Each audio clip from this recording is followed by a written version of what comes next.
Welcome to the Plan B CRNA podcast. I'm your host, Bobby Jones, and I'm so excited that you're here.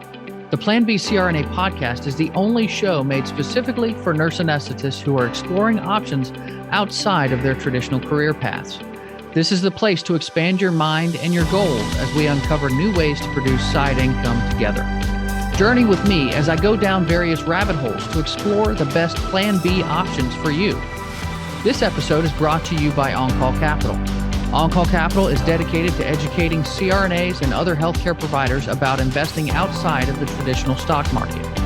On-Call Capital also provides opportunities for you, yes, you, to create passive income and generational wealth while also lowering your taxable income through investments in the apartment and alternative investment spaces. If you haven't hit subscribe yet, make sure you do that right now so that you don't miss an episode. Thanks so much for joining me today, and now, on with the show.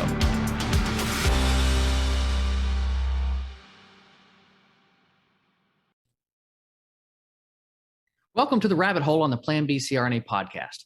I'm your host, Bobby Jones. Throughout my journey in finding a Plan B, I've gone down numerous rabbit holes to figure out which ones work for me. And since I've done some of this research already, I only think it's right to bring that information to fellow healthcare professionals to help aid in your search.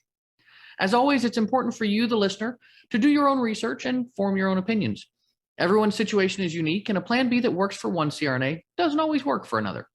Self-awareness is the key in any decision you make, since you must have an accurate grasp of your own strengths, weaknesses, and goals. Now, our topic today is one that's a bit of a gateway business in the sense that it could start something that ends up being much bigger and broader than you begin with. Our rabbit hole of the day is, dun, dun, dun, book flipping. If you're anything like me, then you probably enjoy reading a good book. I mean, you can't buy happiness, but you can buy books, which is kind of the same thing. I also like to get books for a good deal, though, which means I rarely buy at Barnes & Noble, opting instead for a cheaper price if I can find one. But that doesn't mean I don't splurge once in a while at a local bookstore. In fact, the book I'm reading right now, To Hold Up the Sky by Chi-Chin Liu, is a collection of short stories that I purchased at our local store, Bookmarks, for full price. What I've learned, though, is that there's actually quite a few folks who buy books at full price or even discounted prices that still provide the seller with a sizable profit. I mean, bookstores do stay in business for a reason, right? And as it turns out, there are a lot of people who are buying books for low prices and selling them for a profit. These book flippers spend their free time scouring library and yard sales, Goodwills, and the like to find books to flip. Books happen to be great for flipping for two reasons. They are widely available, and it's easy to determine market pricing. Let's take a look at the opportunity here. In 2020, total U.S. book sales hit 942 million units across print and ebook sales, with ebooks representing about 9% of that market. These overall unit numbers represent a 9% increase over 2019, but most of those increases are in ebooks. Revenue from book sales totaled nearly $26 billion in revenue in 2020 as well, and that number is actually down from a high of $31.3 billion in 2016. In 2019, over 4 million new books were published, with a record 1.7 million of them being self-published. And there are approximately 1,700 independent bookselling companies operating 4,100 stores in the U.S. alone. Children's fiction is the most popular genre overall, with over 1 billion units sold. Religious books and Bibles are the most popular adult genre, with 21.2 million units sold. And textbooks remain an important aspect of American education, with total revenue of $8.4 billion in 2019. While this has been decreasing since 2015, the average textbook still costs around $84, meaning that the average college student will spend about $1,240 on textbooks over 4 years. Now, what do I actually glean from all of this information? I mean, it's kind of a mixed bag, really, but books are not a dying industry at all. They're just a changing one. Digital markets are seeing the most growth, and it is currently driving growth in the publishing markets. But that doesn't mean that printed books are going away anytime soon. The publishing industry actually still expects to maintain a 1% growth rate until 2025, increasing industry income by $18.7 billion.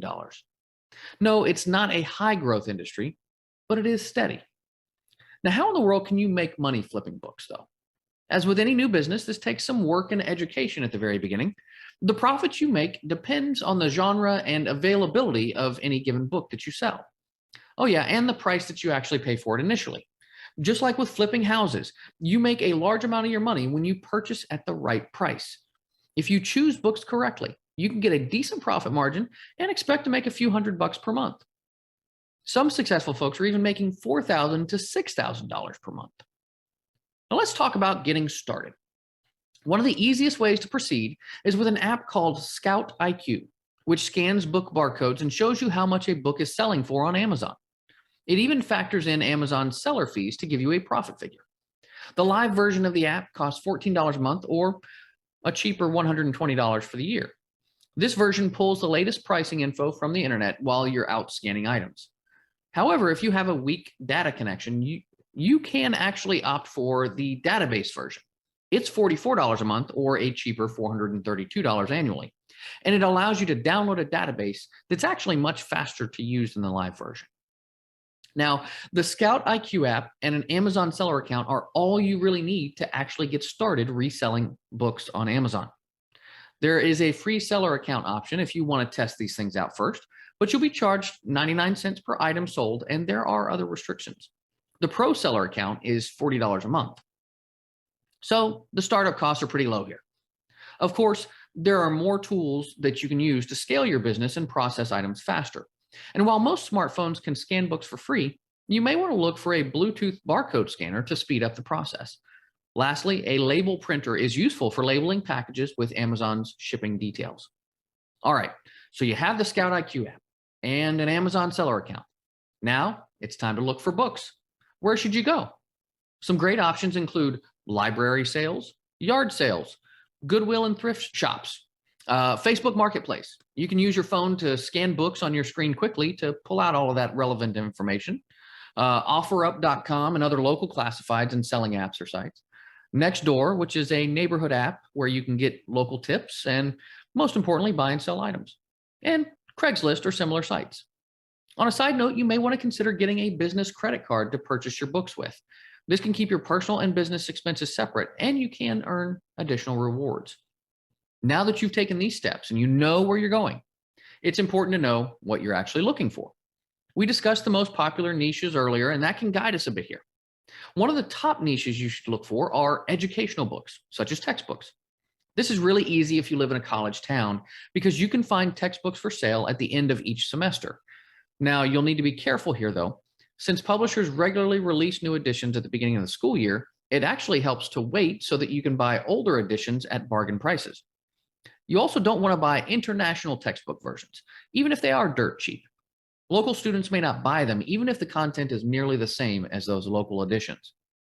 The next niche is religious books. People pay a lot of money for vintage copies of the Bible. And remember, religious books are the most popular adult genre after all. Another great option to look for are first editions and rare books. First editions can often bring higher profits than textbooks due to their low supply. But not all of them go for high prices, so do your research first.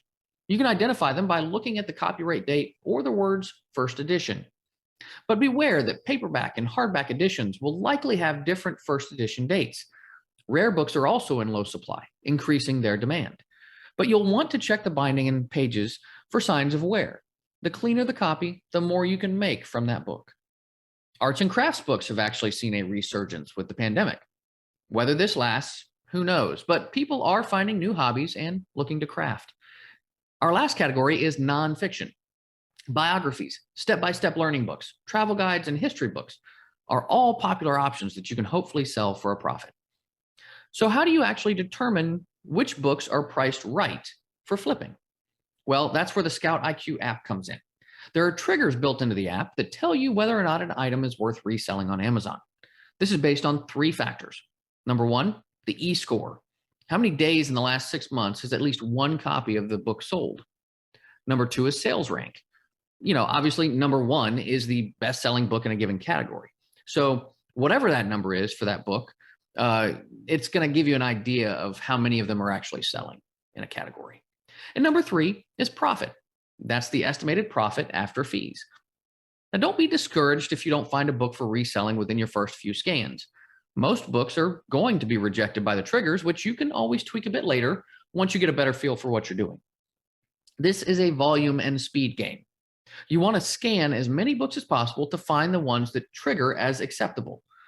Because this is time sensitive, or time intensive rather, you don't want to settle for low margins. Look for items that are at least 100% ROI, meaning that if you spend $5, you expect to bring in $10. This is the absolute minimum that you want to go for. Most books are going to cost you between $1 to $2, and a few of those may sell for as much as $100 or more. The more you do this, the better your eye will get when searching for those books that are profitable.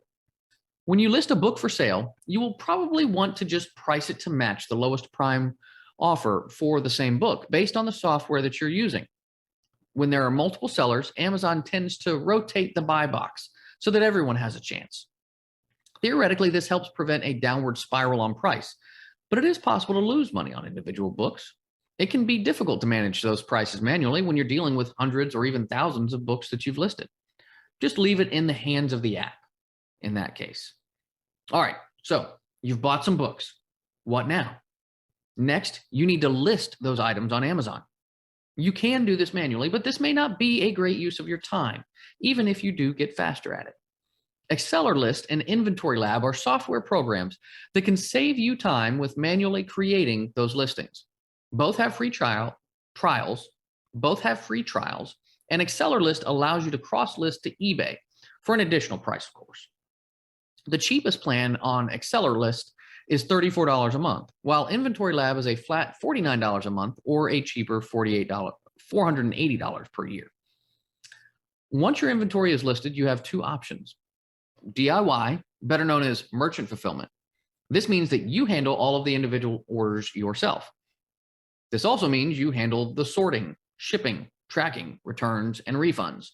As you can imagine, this is very time consuming, which leads us to our much easier second option, fulfillment by Amazon or FBA. You can just package up your books into one big box, roughly, 40 pounds or so, print a label and send it to one of Amazon's distribution warehouses. Then they handle all of the sorting, shipping, tracking, returns, and refunds. Yes, there are fees, but dear Lord, this is so much easier. Plus, this makes your books eligible for free Prime shipping, which means you can actually charge a little bit more. This may seem expensive, but hey, 40 pounds of books can be sent over for as little as $10, so it's not too bad. Amazon's got some deals working with UPS.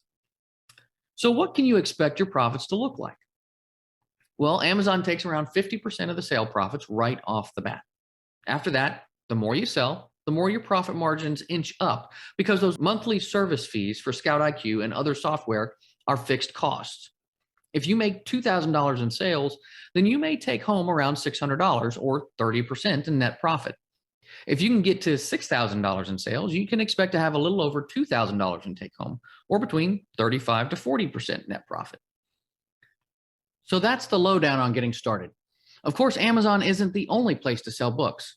For textbooks, you can go to textbooks.com, bookscouter.com, chegg.com, that's CHEGG, ecampus.com, or campusbookrentals.com.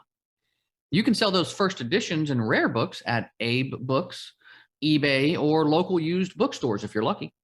But I think in the beginning, it's best to keep it simple and just stick with the Amazon system until you figure out what you're actually doing. Of course, now it's time for one of my favorite parts of the show, pros and cons. First pro, low startup costs.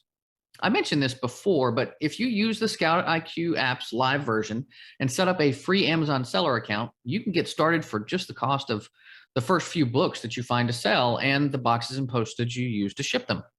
That's it, easy peasy. Next, a con. This does take some time. You can expect to spend 1 to 2 hours, 4 to 5 days a week combing through books to find the right ones to sell. Then you can expect to spend some time listing them online, even with software.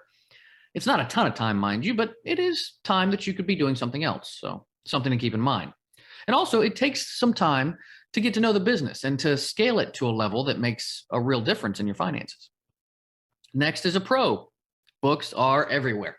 I mean, just look around. The marketplace is huge, which means you really shouldn't encounter many issues with finding products to sell. or resell. Next is a con, competition. Because this doesn't cost much to get into, more people have started to enter the playing field. That creates competition, meaning that it may become difficult over time to continue to just find books that fit your criteria. This can lead to longer drives to farther places to find what you actually want to resell. Next is a pro. It's a business. You can take a trip with your family to New York City, spend an hour each day checking out used bookstores, which, you might be doing anyway, and write off significant parts of that trip as business expenses. If you're getting into this business, you probably enjoy bookstores anyway, so it's a win-win. Con, consistency. If you don't find books to sell, then you don't make money. You have to be consistent with the volume of books that you find to continue making money.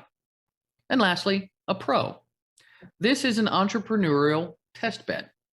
Don't underestimate the knowledge that you can get from buying and selling books. This is a small, simple business model that can teach you how to deal with taxes and accounting, inventory management, and pricing. It can also teach you how to deal with customers. If you can learn and earn big, you may be ready to try other challenging business pursuits. This is a changing industry with some headwinds against it, but that doesn't mean that it can't be profitable in this transitional period.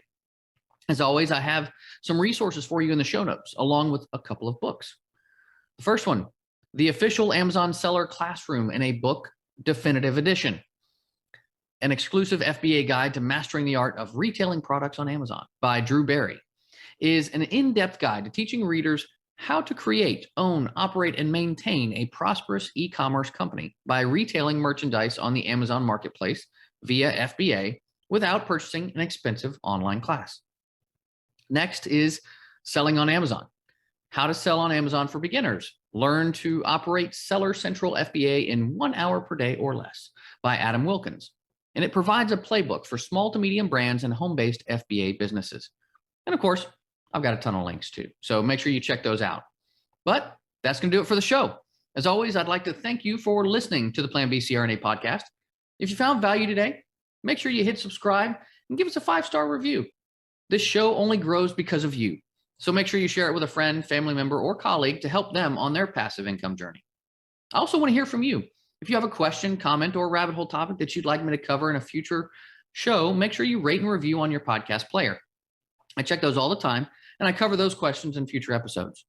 If you'd like to know more about me and gain access to passive investment opportunities, like our most recent RV campground investment, make sure to find me on Facebook, LinkedIn, or visit my website at www.oncallinvestments.com. This is Bobby Jones signing off. Until next time, be safe and take care of each other out there. Thank you so much for joining me for another episode of the Plan B CRNA podcast. If you haven't already subscribed and reviewed the show, I'd be honored if you took the extra time. It really helps to expand our reach and get the word out about the show. If you're a CRNA who is interested in sharing your story on our podcast, I'd love to have you. Please email me at bobby@oncallinvestments.com for more information. This episode was brought to you by OnCall Capital. They are dedicated to helping providers like you develop passive income and generational wealth through investments in the apartment and alternative investment spaces. Feel free to check out their website at www.oncallinvestments.com and subscribe to their free educational email series.